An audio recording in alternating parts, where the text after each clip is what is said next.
Hey everyone, welcome to CLAT point. Let's start today's the Hindu news discussion, जो कि CLAT, AILET, ULLB, LLM, NLS SET and other law entrance test आप इस साल या अगले साल देंगे। आप लोगों के लिए इंपॉर्टेंट हो सकता है। 2 दिन से सेशन नहीं हुआ था, मैं कहीं बाहर गया हुआ था। आज का मैंने जैसे प्रॉमिस किया था कि आज के सेशन के अंदर हम जो 2 दिन का हमारा पीछे छूट गया है वो भी कवर करेंगे, और जो भी आज का न्यूज नया अपडेट आया है वो हम देखेंगे। वैसे तो ज़्यादा कुछ छूटा नहीं क्योंकि इलेक्शन रिजल्ट आए हैं, और इलेक्शन से लेके काफ़ी सारा आर्टिकल न्यूज़ का पेपर जो है वो कवर करते हैं, और वो हमारे एग्जामिनेशन पर्सपेक्टिव से इतने इंपॉर्टेंट नहीं होते हैं। चलिए आगे बढ़ते हैं। आज का जो क्विज का क्वेश्चन है आप लोगों के लिए वो ये है कि जजेस in a court of sessions are appointed by. तो आपको मुझे कमेंट सेक्शन में इसका जवाब देना है। Chief justice of India, supreme court, high court या प्रेसिडेंट। अब आज का जो एडिटोरियल है कुछ इस प्रकार से है। तो देखिए, ये वाला जो पूरा का पूरा पेज है ना, ये इलेक्शन से रिलेटेड है। देखिए, जैसे एक आर्टिकल आया हुआ है कि क्यों बीजेपी की जीत हुई है। फिर एक ये आया हुआ है कि पंजाब में ऐसा क्या हुआ कि आम आदमी पार्टी इतनी बड़ी तरीके से या इतने पावर से, इतने ज़्यादा वोट से जीत गई। तो ये सारी चीज़ें इसमें लिखी हैं जो हमारे एग्जामिनेशन के पर्सपेक्टिव से इंपॉर्टेंट नहीं है। और मेरा आप लोगों से भी यही रिकमेंडेशन रहेगा कि जो पॉलिटिकल न्यूज़ होती है ना वो अवॉइड किया करो, क्योंकि अभी टाइम नहीं है आपके पास कि आप इन सब चीज़ों में टाइम वेस्ट करें। आप अपना काम जो है वो पढ़ाई की तरफ लगाइए, और जो आपके एग्जाम में आएगा उस तरीके से पढ़ाई करिए। यहाँ पे देखिए कुछ ऐसे आप से रिलेटेड आर्टिकल आया है, हमारे लिए रिलेवेंट नहीं है। तो कोई ऐसे खास आर्टिकल आए नहीं है। एक न्यूक्लियर पावर एनर्जी से रिलेटेड थोड़ा सा आर्टिकल है, न्यूक्लियर एनर्जी से रिलेटेड आर्टिकल है, उसको हल्का फुल्का हम देख लेते हैं, ठीक है। चलिए, और आगे बढ़े उससे पहले आज कुछ न्यूज़ भी आई हैं वो देखते हैं। जैसे कि India orders inquiry into accidental firing of missile. Actually हुआ क्या है, ब्रह्मोस मिसाइल इंडिया की जो है वो टेस्ट फायर करी जा रही थी, बट के टेक्निकल ग्लिच की वजह से वो पाकिस्तान के साइड में चली गई और गिर गई, जिसके वजह से काफ़ी बवाल हो रहा था। काफ़ी न्यूज़ वालों ने भी इसको कवर किया, और अभी फिलहाल हमारी गवर्नमेंट ने इसके ऊपर जांच जो है वो शुरू कर दी है। इसके अलावा industrial output grows 1.3% in January, and India China hold 15th round of military talks to sort out the border issue जो हमारा और चाइना का चल रहा है। अभी थोड़ा सा मैंने आपको जो न्यूक्लियर एनर्जी के बारे में बताया था, तो उसी से रिलेटेड एडिटोरियल आया है जो हमारे लिए इतना खास नहीं है। हमें थोड़ा सा बेसिक नॉलेज जो है वो होनी चाहिए, तो वो मैं आपको बताता हूँ। देखिए, जो न्यूक्लियर एनर्जी है वो कैसे बनती है, क्या होता है। तो देखिए, ये आपका जो फिजन का रिएक्शन होता है ना उसके थ्रू बनती है। जैसे कि एक एटम है, ये अलग अलग पार्ट में डिवाइड हो जाता है, ठीक है। एक टर्म होती है फिजन, एक होती है फ्यूजन। तो इसको जरूर ध्यान रखना। फिजन में क्या होता है, एक एटम से ज्यादा एटम निकलते हैं। फ्यूजन में ज्यादा एटम मिलके एक एटम बनाते हैं। तो ये चीज कंफ्यूज नहीं होना, काफी सारे स्टूडेंट्स इस चीज में कंफ्यूज रहते हैं। फिर से मैं रिपीट कर रहा हूँ, फिजन के अंदर एक एटम से काफी सारे एटम निकलते हैं। फ्यूजन के अंदर काफी सारे एटम मिलके एक एटम बनाते हैं। वो FU है, तो FU से यू करके सोच लो, यूनाइटेड। तो इस तरीके से शॉर्ट फॉर्म में अपने दिमाग में रख सकते हो। अभी न्यूज एडिटोरियल में क्या आया हुआ है, आया ये हुआ है कि देखिए, जेप्रोजिया करके जगह है, जेप्सोजिया, ये यहाँ पे है आपकी, और रशिया ने इसको कैप्चर कर लिया है।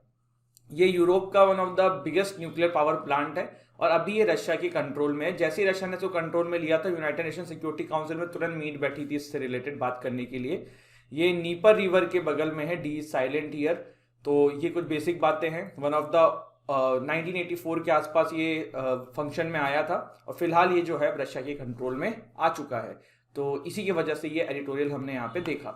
इसके बाद the countries with the most nuclear reactor, कौन कौन सी ऐसी कंट्री है हमारे देश में जहाँ पे ज्यादा न्यूक्लियर रिएक्टर है। तो यूनाइटेड स्टेट्स, फ्रांस सबसे ज्यादा। देखो, यूनाइटेड स्टेट्स में 97, फ्रांस में 58, एक दो आंकड़ा ऊपर नीचे अभी नए आंकड़ों के अनुसार हो सकता है हर जगह का। चाइना में 47 है, रशिया में 36 है, south Korea is having 23, India में 21 लिखा है लेकिन प्रोबेबली 23 है, 2 पे काम चालू हो चुका है। कनाडा में 18 है, यूनाइटेड किंगडम में 15 है, यूक्रेन 15, जापान 9। तो ये न्यूक्लियर रिएक्टर्स अलग अलग कंट्रीज के पास हैं। देखिए, इस पूरे युद्ध में एक चीज और भी सामने आई है कि ये भी कहा जा रहा है कि जब यूक्रेन ने अपना न्यूक्लियर एनर्जी को गिव अप कर दिया था, तो it is also one of the major reason जिसकी वजह से रशिया को इतनी हिम्मत मिली कि यूक्रेन पर अटैक कर दे। बाकी लोग अपनी अपनी बात कह रहे हैं। वैसे रशिया की बात करें तो रशिया की हालत अब काफी खस्ता है। वीजा, मास्टर कार्ड ने भी उन पर बैन लगा दिया है, स्विफ्ट ने पहले ही लगा दिया था। तो इकोनॉमी जो है वहां पे बहुत क्राइसिस में चल रही है। एक US$ के इक्वल जो है, last time I checked 150 Russian currency जो है वो चल रही थी। ये अपने आप में एक बड़ा आश्चर्यचकित करने वाला आंकड़ा है। 2022 के स्टार्टिंग में इट वाज अराउंड 70, बट अब $1 जो है 150 के आसपास जा चुका है।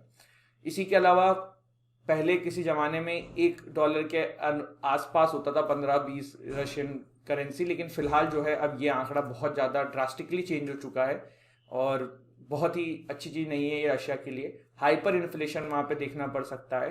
हाइपर इन्फ्लेशन क्या होता है, बेसिकली उनके यहाँ पे जो लोगों ने पैसा कमा रखा है ना, उसकी वैल्यू खत्म हो जाएगी अगर इस तरीके से करेंसी की वैल्यू बढ़ती रही तो। इसके बाद positive shifts in talk with Ukraine, ऐसा पुतिन साहब ने कहा है, तो कहीं ना कहीं पुतिन साहब को भी समझ में आ रहा है कि अब ये युद्ध जो है सॉल्यूशन नहीं है। लेकिन फिलहाल तो जो बैन लग गए हैं, सैंक्शन लग गए हैं, वो तो कंटिन्यूस रहने वाले हैं। और ऐसा नहीं है कि पुतिन साहब को इस चीज़ का अंदाजा नहीं था। जब क्रीमिया इन्होंने अनेक्स किया था ना, तब भी इनके ऊपर काफ़ी सारा बैन लगाया गया था।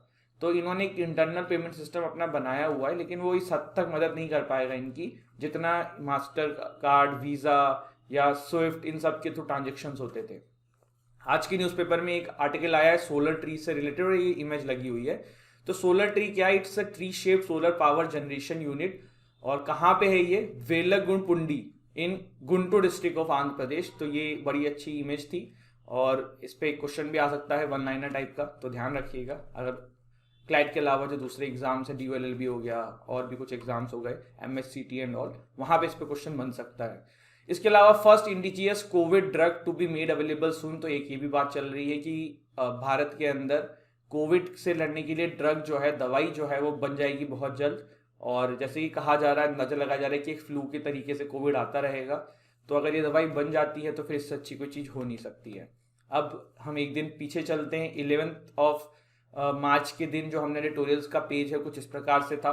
सारे आर्टिकल्स जो हैं वो आपके पूरे के पूरे इलेक्शन से रिलेटेड हैं। ये पूरा पेज इलेक्शन से भरा हुआ था एडिटोरियल का। यहाँ पे सारा पेज एडिटोरियल से भरा हुआ था और ऐसा कोई न्यूज़ भी नहीं था जो आपके लिए इंपॉर्टेंट था जो कवर किया जाए। इसके बाद हम आ जाते हैं 10th के ऊपर। 10th में देखिए, एक वाटर मैनेजमेंट से रिलेटेड आर्टिकल है, एक ओल्ड एज से रिलेटेड आर्टिकल है, जो थोड़ा बहुत डिस्कस किया भी जा सकता है, पर उसमें करंट अफेयर के पर्सपेक्टिव से कुछ नहीं निकल रहा है। जैसे यहाँ पे लिखा हुआ है कि ओल्ड एज, देखो अभी क्या है ना, भारत में यंग जनरेशन सबसे ज़्यादा है, पर एक कुछ समय बाद ओल्ड जनरेशन में जब ये लोग जाएंगे सबसे ज़्यादा वहाँ हमारी आबादी हो जाएगी। दूसरी चीज़ ये है कि ओल्ड जनरेशन में अभी भी काफ़ी सारे लोग हैं और उनकी केयर के बारे में सोचा नहीं जाता है। तो उसमें ये लिखा हुआ है कि सरकार को अलग अलग कानून नियम लेके आने चाहिए, वाटर मैनेजमेंट, पानी को कैसे बचा सकते हैं। अब 10 मार्च को हिंदुस्तान टाइम्स में एक बड़ा अच्छा आर्टिकल आया था जो आज हम डिस्कस करेंगे। वो ये करेंगे role of governor but after election. जब भी कोई इलेक्शन हो जाता है तो उस स्टेट के अंदर गवर्नर का रोल क्या है, इस कंटेक्स्ट में देखेंगे। ऐसा क्यों हम देख रहे हैं? क्योंकि जब भी देखिए इलेक्शन हो जाता है तो बहुत बार हमने ऐसा देखा होगा कि गवर्नर जो है वो जो सबसे लार्जेस्ट पार्टी होती है उनको छोड़ के किसी और को बुला लेते हैं सरकार बनाने के लिए, या आपने काफी बार न्यूज में सुना होगा। तो ऐसा क्यों होता है और गवर्नर के पास क्या पावर होती है, क्या इसका तरीका होता है, तो सब कुछ इस आर्टिकल में हम देखेंगे। चलिए शुरू करते हैं। देखिए, सबसे पहले जो गवर्नर को CM को अपॉइंट करने की पावर जो है वो आर्टिकल 164 सब क्लॉज 1 से मिलती है। एक बहुत ही सिंपल कॉन्सेप्ट है, अगर कोई पार्टी सिंपल मेजोरिटी से जीतती है तो वही पार्टी आएगी, वहीं का CM बनेगा। लेकिन अगर ऐसा नहीं है तो क्या? तो ऐसे सिचुएशन में 3 क्राइटेरिया है। पहला कि अगर कहीं पे हंग असेंबली है। हंग असेंबली का मतलब क्या होता है? एक हाइपोथेटिकल एग्जांपल ले लो, कहीं पे 10 सीटें हैं और 10 सीटों से CM बनना होता है, बट कोई भी पार्टी जो है मेजोरिटी नहीं आ पाई, किसी के पास 2, किसी के पास 1, किसी के पास 2, इस तरीके से आया है, तो इसे हंग असेंबली कहते हैं। जब कोई सीधा सट रिजल्ट ना दिखे कि ये बंदा चीफ मिनिस्टर बनेगा। तो हंग असेंबली के केसेस में जो गवर्नर है वो सबसे पहले प्री पार्टीज अलायंस जो होती है उसको बुलाते हैं। जैसे कि आप नहीं समझे, बिगेस्ट प्री इलेक्शन कोलिशन जो होती है उसको बुलाते हैं, मतलब नहीं समझे। जैसे कि उत्तर प्रदेश का एग्जांपल ले लो, अखिलेश यादव जी और लालू प्रसाद यादव जी मिल गए थे। अगर हंग असेंबली हो जाती तो अखिलेश एंड लालू प्रसाद यादव जी जो है वो सबसे बड़ी, आप कह सकते हो, एक अलायंस होती प्री इलेक्शन से पहले जो सबसे बड़ी अलायंस होती, उनको बुलाया जाता गवर्नर के द्वारा और कहा जाता कि आइए और आप अपनी सरकार बनाइए। ठीक है, तब उस केस में पहले चीज तो ये होती है, governor invite a particular party leader to form government in the following sequence. सबसे पहला, leader of the largest pre poll alliance, then the single largest party with other in support, and finally coalition. पहला मैंने आपको बताया। दूसरा, अगर ये लोग नहीं बना पाते हैं सरकार तो सबसे बड़ी पार्टी जो वहां पे जीत के निकल रही, चाहे वो बीजेपी हो चाहे कांग्रेस हो, उत्तर प्रदेश के एग्जांपल से मैं आपको समझाने की कोशिश कर रहा हूं, और मान लो इनके पास भी नहीं है, तो तीसरा फिर जो पोस्ट पोल कोलिशन बनता है कि भैया चलो हम तुमको सपोर्ट कर देंगे, हम तुमको सपोर्ट कर देंगे, तो उस तरीके से बुलाया जाता है। लेकिन एक्चुअली में ऐसा होता है क्या? तो ऐसा नहीं होता है। प्रॉब्लम ये होती है कि आज की डेट में सिर्फ एक गवर्नमेंट नहीं, ये काफी 20, 25, 30, 40 साल से देखने को मिल रहा है कि सरकारें जो है ना इस तरीके की चीजें कर रही हैं। ठीक है, पहले थोड़ा सा इसको डिस्कस करते हैं और अच्छे से। इसमें देखिए कुछ एग्जाम्पल लिखे हुए हैं कि 2005 में बीजेपी जो है वो सिंगल लार्जेस्ट पार्टी की तरह इमर्ज हुई थी, लेकिन उनको नहीं बुलाया गया था और उस समय सेंटर में जो है वो कांग्रेस की सरकार होती थी। देखो मसला सब मिला के एक ही चीज का है कि सेंटर गवर्नमेंट में जो सरकार होती है ना उसका दबदबा होता है गवर्नर पे, क्योंकि गवर्नर को वही अपॉइंट करते हैं। तो ये समस्या इसलिए काफी सारी देखने को मिल जाती है। अगर आप सिर्फ इसको छोड़ दें और मैं आपको इसके अलावा एक और इसमें एग्जांपल दूं कि झारखंड के मुक्ति मोर्चा का भी एक इंसिडेंट है। झारखंड में मुक्ति मोर्चा लीडर शिबू सोरेन साहब को जो है to form a coalition government with support from the Congress, ये इसी वाले 2005 का जो एग्जांपल है इसी में हम आपके सामने रख रहा हूं। गोवा एंड मणिपुर में 2017 में ये चीज देखने को मिली थी कि Congress emerge as a single largest party, लेकिन गोवा में बीजेपी को बुला लिया गया था। तो इसी के तरीके से और भी बहुत सारे एग्जाम्पल है, सिर्फ यही नहीं है। कर्नाटका में 2018 में हुआ, महाराष्ट्र में 2019 में हुआ, जब देवेंद्र फडणवीस साहब को बुला लिया गया था फॉर्म द गवर्नमेंट। आपको पता होगा एक एक दिन में उथल पुथल हो रही थी। तो ये सारी चीजें हैं और ये सारी की सारी ना सरकारी कमीशन की रिकमेंडेशन है कि इस प्रोसेस को आपको फॉलो करना है गवर्नर की अपॉइंटमेंट में। लेकिन ये एक्चुअल में ये जो प्रोसेस है ये फॉलो नहीं करी जा रही है, जिसका काफी समय से हम लोग देख रहे हैं। और यही यहाँ पे बात लिखी हुई थी इस आर्टिकल के थ्रू कि क्या गवर्नर का पावर होती है और किस तरीके से चीजें करते हैं। इसकी शुरुआत ना 1982 से पहली बार कह सकते हो जब प्रॉपरली देखने को मिली। हुआ ये कि हरियाणा का इलेक्शन संपन्न हुआ था, देवीलाल साहब के पास ज्यादा सीटें थी और इनकी पार्टी जो है ज्यादा अच्छे उसमें थी। इनको बोला गया कि 10 तारीख को आना, हम तुम्हारी सरकार बनवा देंगे। पर 9 तारीख की रात में ही गवर्नर साहब ने शपथ दिलवा दी दूसरे बंदे को। तो ये हुआ देखने को मिला है, कांग्रेस के लीडर भजन लाल साहब को सीएम ऑफ हरियाणा बना दिया गया था। तो ये आज से नहीं है, बहुत समय पहले से ये चीजें होती चली आ रही हैं और इसको रोकने के लिए कुछ ना कुछ सरकारों को इंटरफेयर करने की जरूरत है।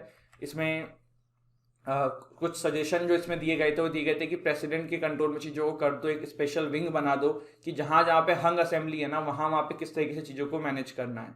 तो ये चीज है। सुप्रीम कोर्ट क्या इसमें अभी तक इंटरफेयर करी है? तो सुप्रीम कोर्ट इस चीज में आज तक इंटरफेयर नहीं करी है। बहुत बार सुप्रीम कोर्ट में मामला गया है, लेकिन सुप्रीम कोर्ट ने इसके अंदर जो है वो इंटरफेयर नहीं किया है फिलहाल अभी तक जो इसमें मामला चल रहा है सुप्रीम कोर्ट के द्वारा। अब इसमें देखो एक और चीज हो जाती है कि हंग असेंबली के मामलों में ना स्पीकर का बहुत बड़ा रोल हो जाता है। क्यों? देखो बहुत सारे बंदे जो है ना वो पार्टी चेंज करके इधर उधर करके वोट दे देते हैं, फिर उनका डिस्क्वालिफिकेशन का भी सिस्टम होता है। मैंने आपको कल या परसों सेशन में बताया था, मतलब जब हमने लास्ट टाइम सेशन किया था कि 2/3 जब तक लोग ट्रांसफर ना हो एक पार्टी से दूसरे पार्टी में, तब तक वो ट्रांसफर जो बंदे होते हैं वो इनवैलिड है और उनको डिस्क्वालीफाई कर दिया जाएगा। तो ऐसे सिचुएशन में क्या होता है ना कि जो स्पीकर होते हैं ना वो कहने के लिए तो होते हैं इंडिपेंडेंट मेंबर, बट वो भी किसी पॉलिटिकल पार्टी के ही बंदे होते हैं जो वहां बैठे होते हैं। तो फिर होता क्या है ना, ऐसे मामलों में जो डिस्क्वालिफिकेशन के मसले हैं ना इनको बहुत लंबा खींच दिया जाता है। तो ये अपने आप में एक समस्या का विषय है। और सुप्रीम कोर्ट से मुझे याद आया कि सुप्रीम कोर्ट ने ना पहले देखो क्या होता था कि जो एमएलए एमपीज थे इनकी खरीद फिरोश बहुत चलती थी। तो सुप्रीम कोर्ट ने इस पे रोक लगाने के लिए डेज फिक्स कर दिए कि इतने दिन के अंदर गवर्नर की जिम्मेदारी की सरकार बनाए, अदरवाइज फिर रिइलेक्शन होंगे। वो डे कितने हैं ना मुझे कमेंट सेक्शन में बताना, और नहीं पता तो गूगल करके बताना, और कल मैं जवाब दूंगा आपको इसका। ठीक है, और दिस इज इट। तो ये था हमारा आज का सेशन। अब आगे बढ़े उससे पहले अगर आप लोग क्लैट की तैयारी कर रहे हैं तो क्लैट 2022 का हमारा क्रैश कोर्स चल रहा है, क्लैट 2023 का हमारा ईयर लॉन्ग बैच चल रहा है। क्लैट के आप मॉक टेस्ट हमसे ले सकते हैं, एलेट के मॉक टेस्ट आप हमसे ले सकते हैं। क्लैट एलएलएम का 2022 का क्रैश कोर्स चल रहा है, क्लैट 2023 का हमारा ईयर लॉन्ग बैच चल रहा है। एलेट पीजी का हमारा क्रैश कोर्स चल रहा है, एलेट पीजी के मॉक टेस्ट आप हमसे ले सकते हैं, क्लैट पीजी के मॉक टेस्ट आप हमसे ले सकते हैं। डीयू एलएलबी का 2022 का बैच, डीयू एलएलबी का 2023 का बैच, डीयू एलएलबी के मॉक टेस्ट आप हमसे ले सकते हैं। एनालिसेट का हमारा 2022 का बैच चल रहा है, 2023 का बैच चल रहा है, एनालिसेट के मॉक्स आप हमसे ले सकते हैं। इन सभी कोर्सेज में इनरोल करने के लिए आपको डिस्क्रिप्शन में जाना है, हमारा ऐप का लिंक है, हमारा ऐप को डाउनलोड करना है और वहां से इन कोर्सेज में इनरोलमेंट ले सकते हैं।